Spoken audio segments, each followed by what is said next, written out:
Babies बू world में आपका खुश आमदीद। यहाँ हर कहानी एक प्यारा सा लेसन लेकर आती है। आइए मिलकर सुनते हैं और कुछ नया सीखते हैं। ये एक रोशन और खूबसूरत सुबह थी और 10 साला अयान स्कूल जाने के लिए तैयार हो रहा था। बाहर परिंदे चहचहा रहे थे और घर में ताज़ा पराठों की खुशबू फैल रही थी। उसकी माँ किचन में खड़ी थी, हल्की सी मुस्कुराहट के साथ पुकारती हैं, आयान आओ नाश्ता कर लो बेटा। लेकिन अयान अपने टैबलेट पर गेम खेलने में मसरूफ था। बस 5 मिनट और मामा। वो बगैर ऊपर देखे बोला। उसकी माँ उसके कमरे में आई और नरमी से बोली, तुम लेट हो जाओगे और तुमने अभी तक कुछ खाया भी नहीं। मैंने कहा ना आ रहा हूँ। आप हमेशा मुझे जल्दी क्यों करवाती हैं? उसके अल्फाज तेज थे और एक लम्हे के लिए उसकी माँ की मुस्कुराहट खत्म हो गई। लेकिन उन्होंने कुछ नहीं कहा, बस हल्का सा सर हिलाया और वापस किचन में चली गईं। अयान ने उनकी आंखों की उदासी को महसूस ही नहीं किया। नाश्ते पर वो बहुत कम बोला। उसकी माँ उससे बात करने की कोशिश करती रही, उसके स्कूल के बारे में।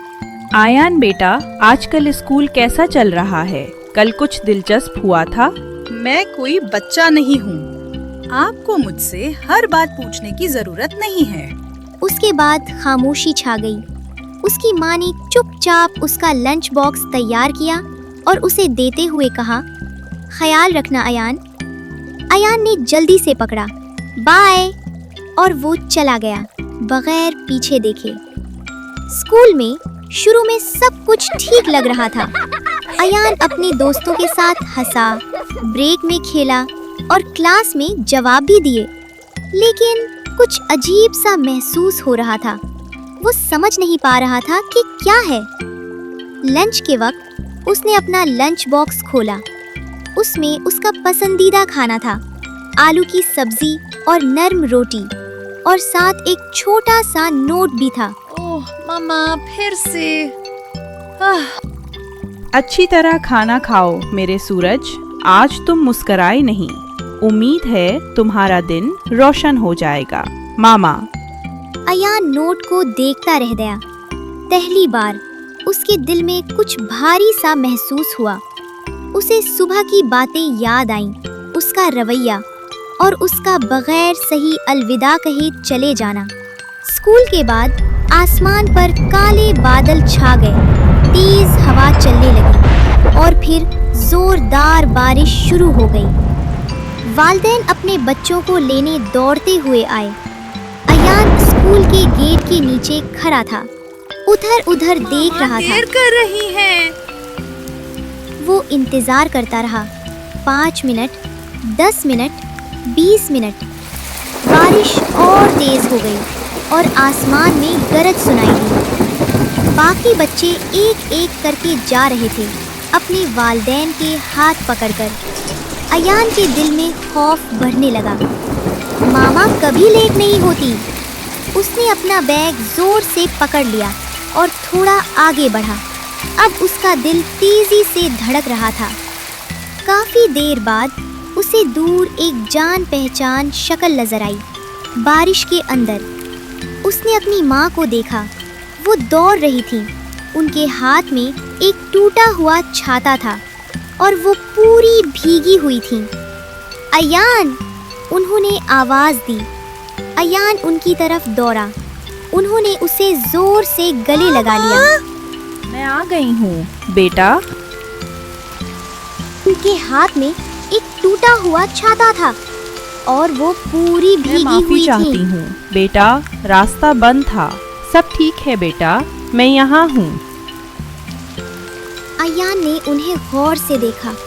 उनके हाथ ठंडे थे और वो कांप रही थी। आप भीग गई हैं। कोई बात नहीं, वो मुस्कुराई। तुम मेरा इंतजार कर रहे थे, यही काफी है। उस लम्हे अयान के दिल में कुछ टूट गया। सुबह की सारी बातें, उसका रवैया, उसका सर्द अलविदा, सब याद आ गया। मैंने उन्हें नज़रअंदाज किया और आज वो उसके लिए बारिश में दौड़ कर आईं। अयान की आंखों में आंसू आ गए। घर जाते हुए अयान ने छाता अपनी माँ के ऊपर रखा। करीब आए। वो हैरान हुई। और तुम? मैं ठीक हूँ। लेकिन अब वो सिर्फ अपनी माँ के बारे में सोच रहा था। घर पहुंचकर वो फौरन तौलिया ले आया आप बैठें, मैं सब ठीक कर देता हूँ। और जल्दी से चाय ले आया। उसकी माँ ने हैरानी से देखा। ये सब क्या है? अयान उनके सामने खड़ा था, आंखों में आंसू। मैं माफी चाहता हूँ मामा, हर चीज के लिए। कोई बात नहीं बेटा, तुम अभी सीख रहे हो। आप हमेशा मेरा ख्याल रखती हैं और मैंने आपके जज्बात का ख्याल नहीं रखा। आंखों से आंसू बहने लगे। मैं दोबारा ऐसा नहीं करूँगा मामा, वादा करता हूँ। रात को अयान अपनी माँ के पास बैठा, उनकी कहानी सुन रहा था। वो मुस्कुरा रहा था, सवाल पूछ रहा था और हर लम्हा एंजॉय कर रहा था। सोने से पहले उसने अपनी माँ का हाथ पकड़ा। शब बखैर मामा, मैं आपसे मोहब्बत करता हूँ। मैं भी तुमसे मोहब्बत करती हूँ मेरे सूरज। अयान ने आंखें बंद कर ली। दिल में सुकून था। उस दिन ने उसे एक अहम सबक सिखाया। कभी कभी हम सोचते हैं कि हमारे पास वक्त है, लेकिन मोहब्बत को कभी मौखर नहीं करना चाहिए, क्योंकि एक लम्हा भी ऐसी याद बन सकता है जिसे हम बदलना चाहें। और अयान जानता था वो अपनी माँ को दोबारा कभी नज़रअंदाज नहीं करेगा। अगर आपको ये कहानी पसंद आई हो तो बेबीज बू वर्ल्ड चैनल को लाइक, शेयर और सब्सक्राइब करना मत भूलिएगा। मिलेंगे एक नई वीडियो के साथ, तब तक के लिए बाय बाय।